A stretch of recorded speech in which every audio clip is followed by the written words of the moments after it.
What if I told you the very habits you think are keeping you responsible are actually the exact reason you're still broke? You've been told your whole life to play it safe, work hard, wait your turn, save what's left.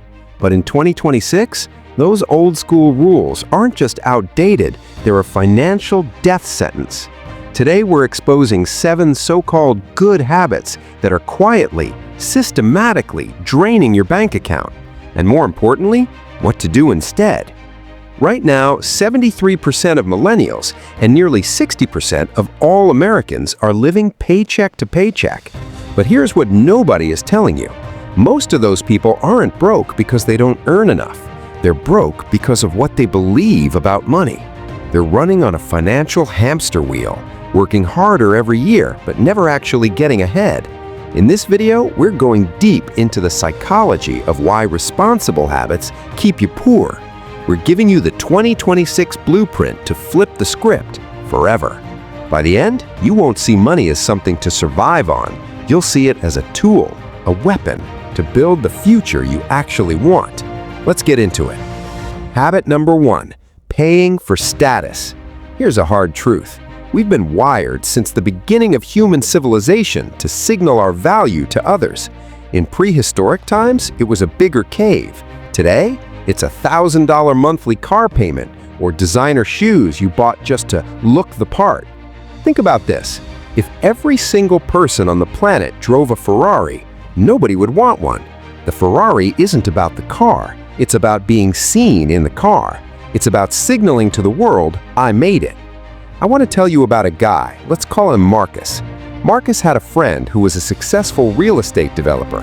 This developer loved Michelin star restaurants, the $300 tasting menus, the sommelier, the whole experience. So Marcus starts going too, dropping $100, $150 per meal just to keep up, just to feel like he belonged in that world. Know what happened after dinner? He'd drive through Chipotle because he was still hungry, and he'd check his bank account and feel sick. The truly wealthy, studies show, they drive 10-year-old Toyotas, not because they can't afford better, but because they've already bought back their time, their freedom, and their peace of mind. Stop playing status games. They're designed by people who want your money. Habit number 2, being cheap instead of being frugal. These sound the same, they're not even close. A frugal person asks, what gives me the most value for what I spend? A cheap person asks, what costs the least right now? That one mental difference will define your financial life. Here's a real story. A man noticed a check engine light in his car. He got quotes. The dealership said $2,500 to replace the wiring harness that mice had chewed through. He found a cheap mechanic who'd do it for $400. Deal, right? 2 weeks later, same light. Turns out the cheap guy just patched the wires with electrical tape instead of replacing them. He ended up paying the $400 plus the original $2,500. The cheap fix cost him $400 more than doing it right the first time. This happens everywhere. The $10 t-shirts that fall apart after 3 washes, the free tax software that misses $4,000 in deductions. Being cheap is the most expensive way to live. Start thinking in total cost, not purchase price. Quick question for you. Have you ever bought the cheaper version of something only to have it break almost immediately? Drop your horror story in the comments. I want to hear it, and I bet it's going to be painful. Habit number 3, and this one is everywhere. Paying yourself last. You know how it goes. Paycheck hits, rent, car payment, groceries, Netflix, phone bill, gym membership you barely use, and then you say, I'll save whatever's left at the end of the month. Here's the brutal truth. There is never anything left. Society has perfectly engineered an entire economy to make sure of that. And here's the dangerous lie you've been sold, that you'll start saving when you earn more.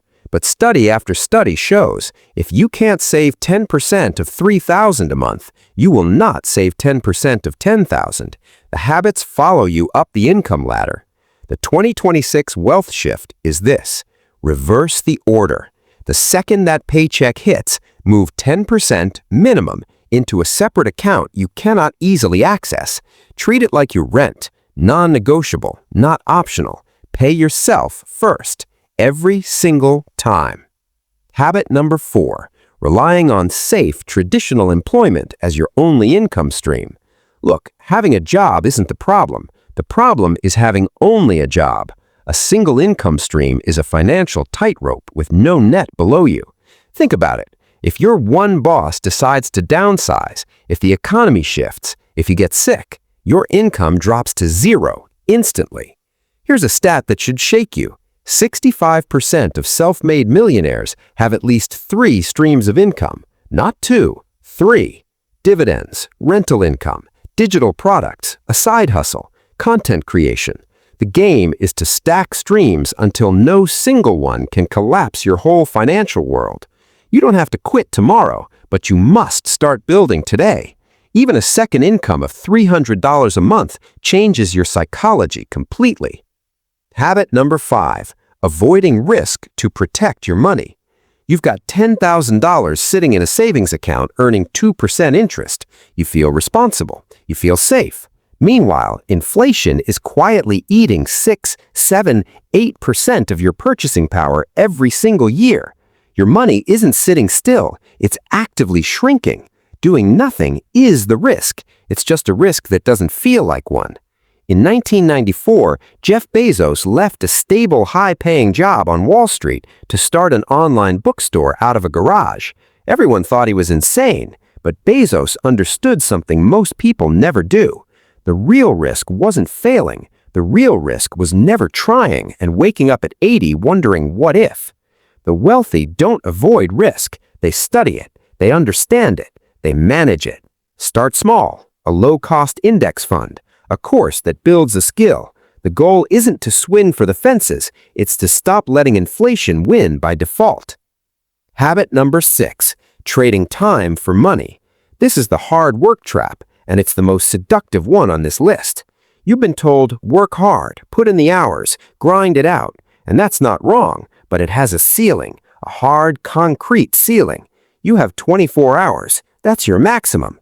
Linear work, where 8 hours of effort equals 8 hours of pay, will never make you wealthy. The 2026 wealth shift is this: leverage. You have to move from linear work to exponential work, and that means using one of 3 things: code, content, or capital to create value that doesn't require your physical presence. A YouTube video works for you at 3 a.m. while you sleep. A well-written piece of software keeps selling. A book published years ago still earns royalties today. These are systems, and systems scale. Stop selling your hours. Start building assets. Habit number 7, and honestly, the one that kills more financial futures than all the others combined: waiting for the perfect time to start. You're waiting until you have more money, more confidence, a better economy, a sign from the universe. Let me give you some math that is going to haunt you. If you start investing just $5,000 a year at age 25 and you never increase that amount, you could have over $1 million by 65. Compound interest does the heavy lifting. If you wait until 35 to start that exact same habit, you end up with roughly half that. Just that 10-year delay costs you over $450,000, not because you made bad choices, but because you waited. There is no perfect moment. There never was. There never will be. The best time to plant a tree was 20 years ago. The second best time is right now. Here's the single most important idea in this entire video. Write this down. Poverty is not just in the wallet, it's in the mind. Most people spend their entire lives focused on lack, what's missing, what they can't do, who's to blame for their situation. There's a story in ancient scripture about a woman named Hagar, cast out into the desert, dying of thirst. She sat down and wept, certain it was over. And then the text says her eyes were opened, and she saw a well of water that had been there the entire time. Your well is already there. It might be a skill you're not monetizing, a network you're not leveraging, a side hustle you keep talking yourself out of starting. The question is never, is there an opportunity? The question is, are your eyes open enough to see it? Let's bring this home. 7 habits. All of them sound responsible. All of them are keeping you exactly where you don't want to be. Stop chasing status. Stop being cheap. Pay yourself first. Stop relying on one income stream. Stop trading hours for dollars. And for heaven's sake, stop waiting for the perfect moment. Here's the line I want you to remember. If you were born poor, that's not your fault. But if you die poor, having had access to this information, these tools, this era, that's a choice. You have everything you need. The question is what you do next. If this video opened your eyes even a little, if one single idea landed, do me one favor. Hit that subscribe button. Not for me, for you. The link is on screen right now. Don't just survive 2026. Build through it. I'll see you in the next one.